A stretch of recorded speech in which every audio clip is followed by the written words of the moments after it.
Welcome to Small Town Big Business. This is a podcast about doing business in small towns and interviewing successful business owners on how and why they thrive in small towns across the Midwest.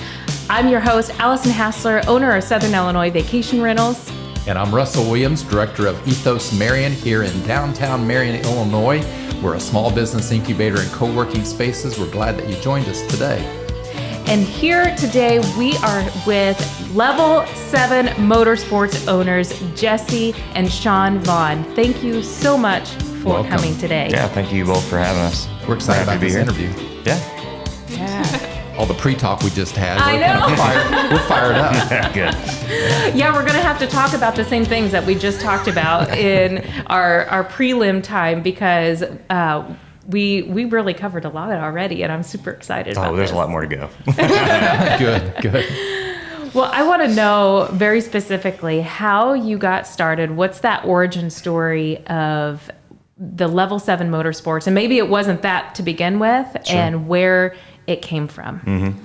Yeah, it's been pretty organic and really for a long time. So I graduated high school in 2000. And when I was in high school, I already knew that I wanted to own some kind of automotive related business. You know, so in the 90s, there was a lot of like car audio, like loud stereos and stuff. And that was kind of, when you're young, maybe that's, the elementary level that you're at. You wash cars and you detail them and you put stereos in them. So like when I was probably a sophomore in high school, junior in high school, just learning to drive, I already knew that I wanted to probably have a car audio shop. So that's early in my, high school career, I knew that I wanted to own a business. And so the name came from my dad was preaching. He was a pastor when I was in high school, and he preached a sermon once about the significance or multiple significance of the number 7 throughout the Bible. And one of them was divine completion. And I thought to myself, I'm very OCD about things, divine completion. Like I want to do things from beginning to end, and that's Level 7 Motorsports began when I was in high school. Oh, I love that. So at least the name did, Yeah. When I moved to Marion right after high school, and so I think 2001 I moved here, and I applied for a business license in 2001. Wow. And so I was very young, 19 years old, and got a business license. Really, I didn't know how far I would go with that. It was very young, hopeful mind, right? And I used that business license for years to just try to buy into companies or get myself discounts on parts. And really what I was trying to do was build a resume of what I could do, early on. So rewind a little bit, probably to 8th grade.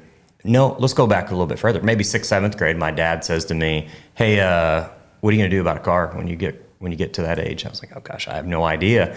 And he said, well, just to motivate you, I'm going to match whatever money you save.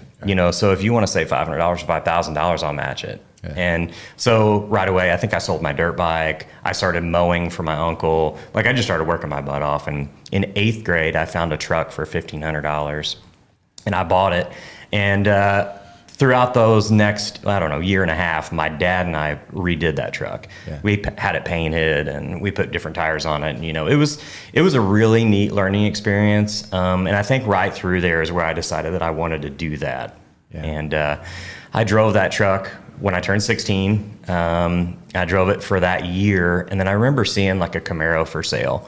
And I was like, I would love to have a car. And so I sold that truck, bought the car, worked on the car, sold that car, bought another car, and it kind of gained a bunch of momentum. Yeah. And I remember looking back when I was 25 years old and I had owned 25 vehicles by the time I was 25. Yeah. So what was happening is I was reading magazines, and I can even remember going to the library and like checking out books about whatever it may be, body work or engines or whatever. Mm-hmm. And I'd get intrigued and I'd be like, I have to try this. So I'd buy something to use as a practice, as an exercise, to find out if I could do it. I'd do it, I'd sell that and buy another project. So I can remember being subscribed to Carcraft and Hot Rod Magazine and Dirt Bike Magazine. I was subscribed to like everything that I could get my hands on. So I was consuming information really quickly and just putting it all into practice. So that's, at some point in 2003, I went to Iraq, same time you were there. So 03, 04, and same thing. I used that year and a half to consume so much. I read and studied, and I think that I used that time too to just understand like what I was going to do when I got back. Yeah. Wow. How am I going to start my business when I get back? What do I want to do? And sure enough, I came back and it kind of hit the ground running. So I think it was probably 06 or 07. By that point, I started working in car dealerships. I was still building stuff for myself. And by that point, probably 09, I was to a point where stuff was good enough to get in magazines. Yeah. So I was starting to get pretty good. And was your dad still helping you at that time? No. I kind of really left him in the dust, so to speak. He was always into vehicles from a kind of a tinkering, maybe he would buy something and fix it up a little bit and sell it and make a little bit of money. But he never wanted to, it was fun to him. He didn't want to get too advanced, and I kind of went crazy, so to speak. He still thinks that what I do is mind-blowing. I can remember so many times him coming in and being like, this is so far apart. Like, how are you going to know how to put all this back together? And I'm going to be like, it's fine. I know all it's fine. I'll figure it out. And, he would always come back and be like, I can't believe you did that.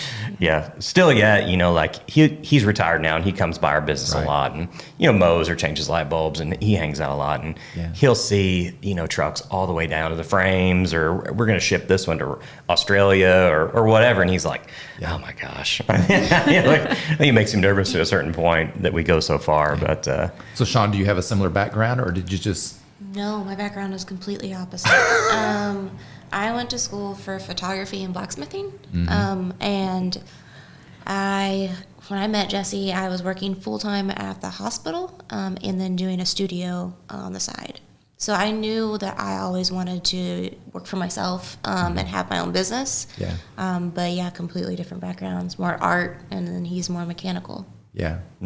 But you also have more of the business mindset as far as? I did. So when I was in school, so I double majored. So I have a degree in liberal arts and mass communications. And then I did a year in grad school. So I took a lot of business-oriented classes. I went to the incubator at SIU and did a lot of business research. And then I even had like a business plan. I had done a lot of research while I was working full-time, trying to figure out how do I do this, So I did a lot more of that kind of stuff. Jesse really just 100% threw himself into it. And so in 2011, by this point I had worked in management positions running body shops for car dealerships for probably 7 years. And that was here in Southern Illinois? There was a 1-year hiatus where I lived in Chicago and worked at a dealership, a Bentley dealership up there. But I came back and worked in Carbondale and pretty much Carbondale dealerships throughout the years. And in 2011, I had got my first real big job, kind of a restoration performance car build that would probably take me a year of free time. And I remember having, like multiple thoughts throughout, I don't know, probably the previous 5 years as to, man, at what point do I step off? At what point do I feel comfortable enough to do this? And I can remember having just a really difficult day at work in 2011. And I just went home and sat on the couch and I was like, that's it. I'm done. That's it. Like I've got this job and I have money in the bank, and I had already bought property here in Marion and I was going to build a house. And I remember thinking to myself, I've got this money and I've got this job. I'm just going to build a space to build this car. And just, at least if it's just a year, I've got a year to test this and see if it's going to work or not. And like I said, by that point I had built some stuff that I'd gained a little bit of notoriety for my skill set. And it really took me by surprise that so many people were reaching out now that I had built that building. Hey, now that you're available, can you do this or can you do that? And I got busy right away. But that frustration is what instigated you to pursue a dream. And my personality is very type A. I guess I am a bit of a leader, but I have always had a rebellious spirit too. So I always have had a problem with leadership that I didn't understand or that I felt maybe wasn't the best decision making. So there was a lot of struggle mentally with me and working for running other people's businesses. So it was easier for me to finally say, okay, I think I've got this, and so 2012, maybe the first day of 2012 was the first day that I started working out there full time. And so it's been 10 years now. Wow. Yeah, no looking back really. It's just gained a lot of steam. Every year we look back and it's been a big increase. That's awesome. Yeah. Yeah. So, when did you two meet, get married? When did the kind of the fold in come of the two businesses? Because I'm sure you still take pictures, right? And I mean, not as much No? anymore. She does a lot I of do. product Yeah. photography. Yeah, I do a lot of stuff for our business. Yeah. So you found your That's place what I in the meant. business Yeah. early, or Not initially, Not no. initially, no. We met in 2012. So like as soon as he had opened his doors is really when we met. oh wow. Yeah. So Okay. I started working in there in January and we met in March. Yeah, and I worked at SIU at that point. So I was actually assistant coordinator to the Community Art Center. So I taught classes in art, and our hours were just really weird. And then, 2014, we had our son, and he was really busy. So I think it was 2015 that I quit SIU and started working full time with him. Yeah. Because I'll let you explain. Yeah, your way well, better. within 3 years, the business has gotten busy enough to where, instead of me working on cars and billing those hours every day, there became more and more hours of strategizing, communicating with customers, ordering the parts. Those are all essential to building vehicles, but I'm not billing those hours during those hours. That's not billable. So, I got to where I was only billing 2 or 3 hours a day. And I remember thinking, man, we're spending so much for childcare, and I could really use the help. And we had the conversation. I think that if you quit, and if you're willing to work within the company and you take over, the administrative side and the business side, I think that we'll be better off. Yeah. And man, she was eager to, I think it's always been her passion. I don't want to speak for her, but to own a business and be more hands-on. So you stepped off right away. I did, yeah. We just went for it. A lot of nerves. I think it took us 6 months to do that leap, because that's a big financial leap, especially when you're a small business. When one person has all those benefits and a secure income to really take that leap and be like, all right, well, we're on our own at this point. That was a big financial leap for us. And really, God blessed us. Everything's worked out for the best. But it was hard, I would say, for the first 9 months or so of us trying to figure out how to work together. How do we make this successful? And really go from there. Yeah, and now she is such a relief. Me and Dylan are the ones that build cars. She can handle now everything else, whether it be social media, payroll, answering phones, replying to emails, doing quotes. I mean, she can handle everything else. So it's really freed us up to do what we do. Wow. and what challenges have you guys had over these last 10 years? And were some of them because you are in a small town? Yeah. Something that I really I underestimated was I always had a passion for the quality, and we built a very nice building, and I'd always worked in other shops that were filthy, and I remember thinking if a guy's going to come here and spend $150,000 or more, how would he? If those greasy, dirty shops, there's no way he's comfortable with that and that investment and that environment. So we built our shop nice. I'm ultra clean and organized.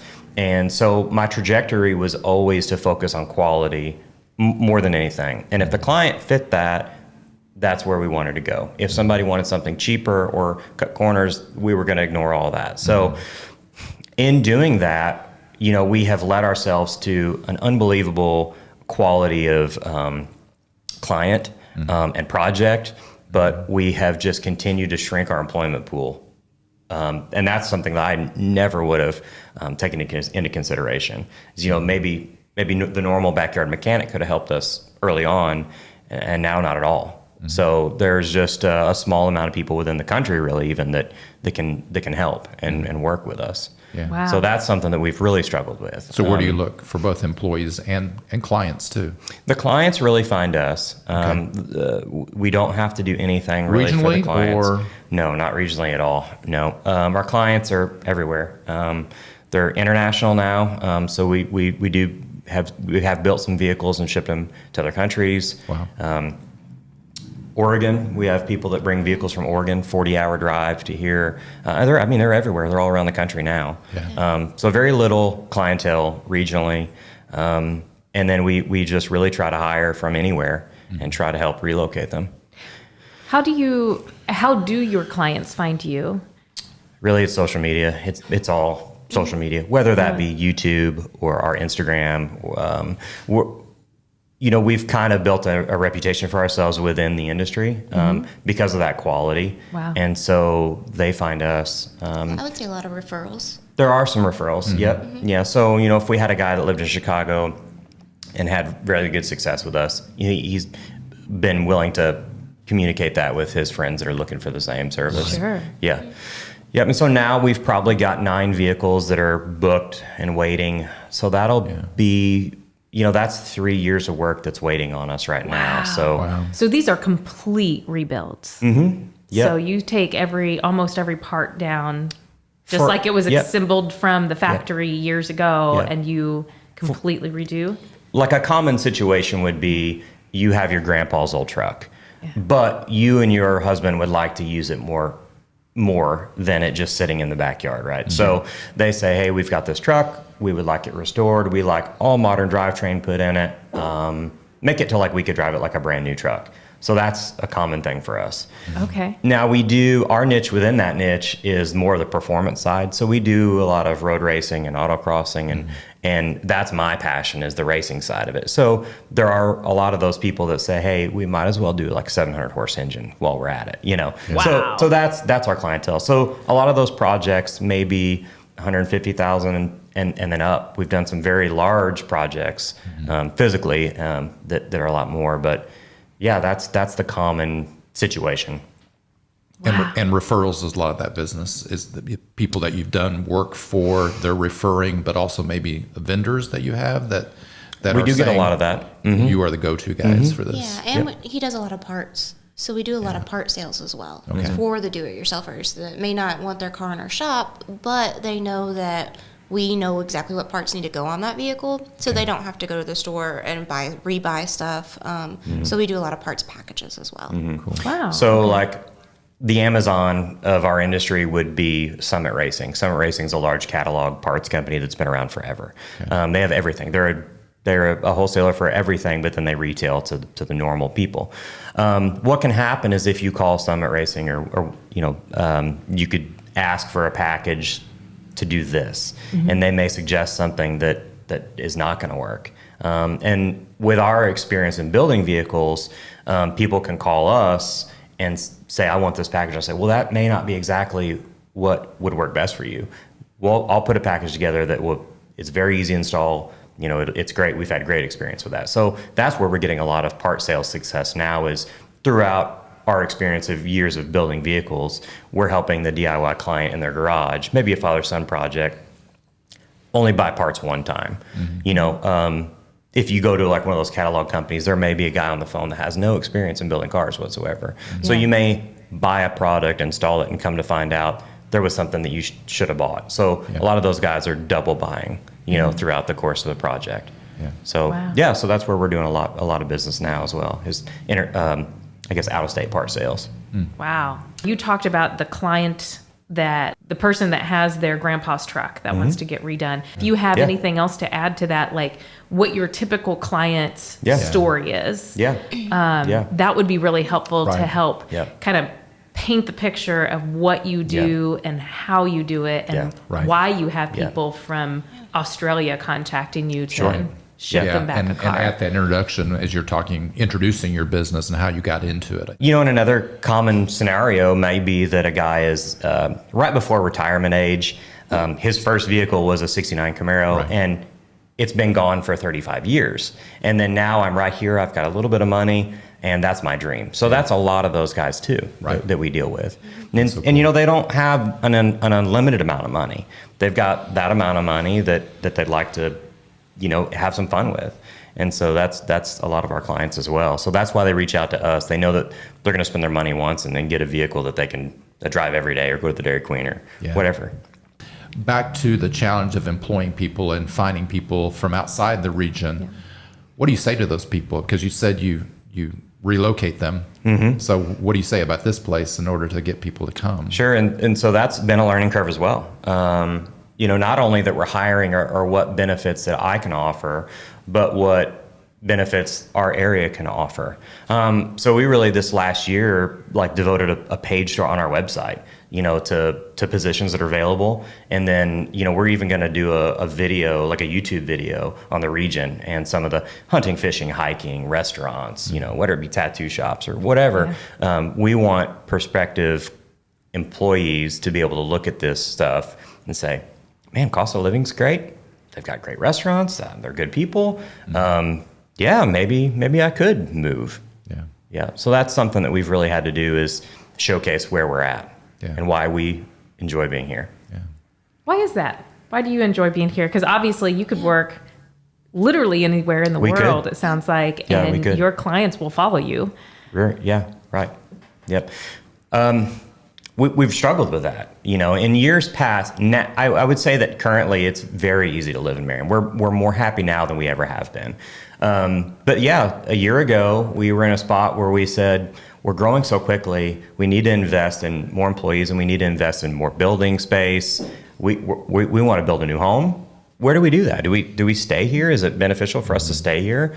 Or is it a good time to relocate? And we did look around. We went to Texas, we went to Tennessee, we looked at North Carolina. We looked at a lot of trending areas. And Southern Illinois is still really, really hard to beat. And I don't just say that from an economical standpoint, because that is where we found a lot of reason to stay here. Mm-hmm. If we sold our business, if we sold our buildings and we sold our home now, if we wanted to move to one of those states, we would maybe invest $750,000 to $1 million just to get back up and running in a home, and that would be harder. And another thing that we're considering is the people that work for us. We pay them very well for Southern Illinois. Mm-hmm. If I move, our labor rates really aren't going to increase a bunch. I'm not going to pay them an extra $20 an hour. All I'm doing is making it harder for them to have a happy lifestyle. So if they could buy a home here for $200,000, that same square footage may be at least double somewhere else. So we've found a lot of reason to stay in Marion. And the privacy that we have, living in the country, we enjoy that a lot. The cost of living is low. There's nothing here that we don't have that another area has either. Our kids go to a good school. I don't know. There's a lot of reason why we're still here. Yeah, that's really interesting that you realize that it's not just about the cost of living for you; it's the cost of living for your employees as well. Yeah, so that's really interesting, and I don't think that's brought up. I don't think that's been brought up in that way in our interviews before. That it's really about everybody that is part of your team. When we considered the chance that we might move, before we even looked anywhere, we went and talked to the people that work with us and said, if we ever really do this, is this something you'd possibly interested in? Mm-hmm. And the answer was absolutely. Wherever you want to go, we'll go. But then after a lot of looking, we would have made it harder on them. Mm-hmm. Wow. I think ultimately we would have been great, but I think it would have made it harder for them. Maybe they would have had more bars or restaurants or whatever, more nightlife or something, but they would have made the same amount of money and just had to spend more to get the same quality of life, I think. Mm-hmm. And throughout our looking, we came back and just said, these are the reasons why we're not going to move, and I think that it's best for you too. Mm-hmm. Wow. What resources have you found in this community that's really helped you grow your business? Because we were talking earlier about if you did know that you needed a CPA or if you need an attorney, once in a while, or, what have you found resourceful here? Mm-hmm. We kind of thought about this question earlier, and it was kind of difficult for us to go back and pinpoint that because a lot of things have been fairly easy for us. But, whenever COVID first came around, we got a grant from the city that did help. And then everything that we try to do, whether it be hire a CPA or hire somebody to help with the website or whatever, it's been fairly easy to do all those things. And the personalities of those people that are helping are helpful. They're good people. They have time for us and our business and our needs. So, we don't have any complaints and or any real success stories either. Then it's just been very easy to get things done in that regard. Good. So the access to resources, access to knowledge. Yeah. Yeah. And I think that just thinking about that question made me realize that maybe I take that for granted. You know, maybe there's people in other areas that struggle with some of those things. Sure. That's what we're told. You know, I have recently talked to people that are interested in moving here, and they're in a Chicagoland area, and they're like, well, you know how hard it would be for me to go talk to the mayor in Chicago? And like you're saying, the mayor might meet with me here to talk about a business opportunity or property or something like that. I mean, they were amazed. And that's number one, really, is be able to talk to elected officials, or as you said, you take for granted that the marketing person is so personable here. Or like the company you use for our website, the owner came by yesterday. You know, he personally came by to talk to me about our phone needs, or even our bank. Our bank will stop by, and just say, how are things going? Do you need anything? I feel like that is something that we absolutely take for granted. Yeah. Being in the Southern Illinois region has really, through our, bank or accountant or customers, they've really helped us figure out, maybe you should go talk to this person. Here's their phone number, or I know this person that can help you. One of our, we have a lot of customers that are doctors and lawyers, and, they've really be like, hey, have you ever thought about you needed insurance for this? I'm like, I had no idea I needed insurance for that. We've had a lot of that happen throughout, our course of business. One of our customers was a law professor at SIU. Now he works in the White House. He works in the White House, but he helped us, just through having business with us. He was like, hey, I think you should look into this. Maybe you should be an LLC. Maybe you should do this. So just through doing the course, and I think in this area has really helped develop, where we are now. I don't feel like we would be where we are now without the customers that we've had. And even in a big city, those relationships would never be so personal. They would never be that helpful. Yeah, like, even when he comes back to town, he's like, hey, do you want to have dinner? Our kids are playing out in the backyard. It's just like really developing those relationships. Our customers become friends. And that small knit community, really is what's developed us into what we are today. Yeah, that's excellent. So you've got a successful business for 10 years now. Congratulations. If you were going to start over again, if you think about that or not, but what advice would you give to your younger self? Or in other words, what advice would you give to maybe a startup? I think to ask for help early on. I don't think that I was ever arrogant, but I don't think I understood the scale of what I was attempting to do, or what areas I really needed more help from, whether it be legally or whatever. So I think that I would go back and be like, hey, reach out, get all this help early on, iron all this stuff out, and it'll make the next 5 years smoother. That's for sure. I think the stress of finances too is what a lot of small businesses struggle with. And Jesse had the ability to have a little bit of a nest egg that you got to work off of. When I started my small business, I still worked full time. So, I worked at a hospital full time, and then I switched over to SIU. I still kept a full time job while trying to do my business on the side. So I think just having that security of, if I have a bad month, I still have this income, really helps push people. I think a lot of people just be like, all right, well, I'm going to go for it, and then they don't have that security. So I think that is what a lot of small businesses. Yeah, and we've had a lot of people ask us that within the industry, like, hey, I'm thinking about stepping off. What made it easy for you? And my question is always to maintain low overhead. If you start with a ton of debt, you are going to have to do things to make money. I had no debt, and I bought the property. I was able to take out a very small loan to build my first building. And so I needed to, for the first few years, produce a quality of work that was much more valuable than what I was charging for. And not having that overhead is what led me to be able to do that. If you had to make a payment on a building for $3,000 every month, you don't get to have that creative freedom that I was able to have. And I've been able to communicate that a lot with younger guys that are trying to start up. And the tough thing is that, student loan debt is hard for some people. So they're starting out with debt. They're going to have to buy a building. They're going to start out in a tough spot, and I was lucky enough to, have good parenting and get myself in different situations where I had a little bit of cash to start. And that's a huge thing, I think, is just setting yourself up to not have to succeed day one. Right. Sure. Give yourself a few years of financial freedom to not have to make the money. Prove yourself, and then the money will come. Yeah.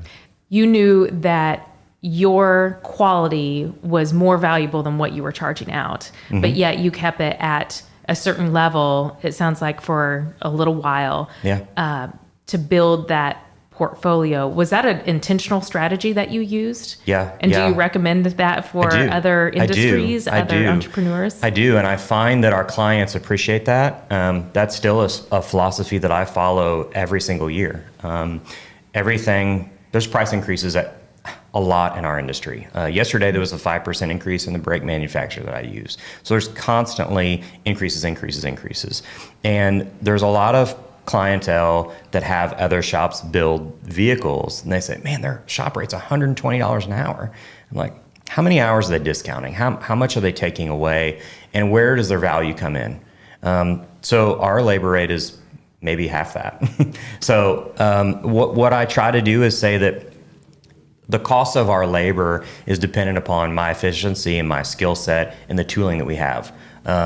If it takes me 2 hours to build this bracket this year, and I can build this bracket in 10 minutes in the future, then the rate increases, right? So a lot of other businesses don't follow that same philosophy. They say that I bought a $4 million building and I have a secretary and a business manager.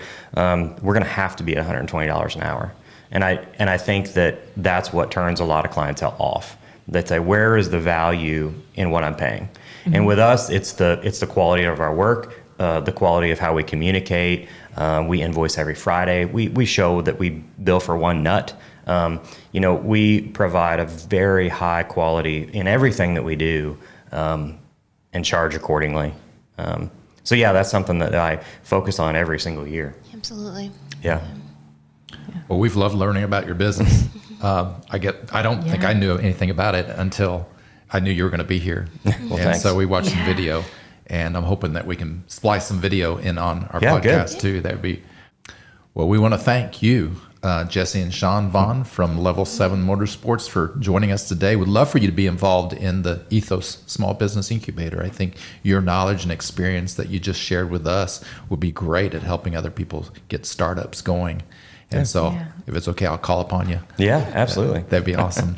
So we want to thank you all for joining us today. We want to thank our guests for joining us too, and also our sponsors for making the Small Town Big Business podcast possible.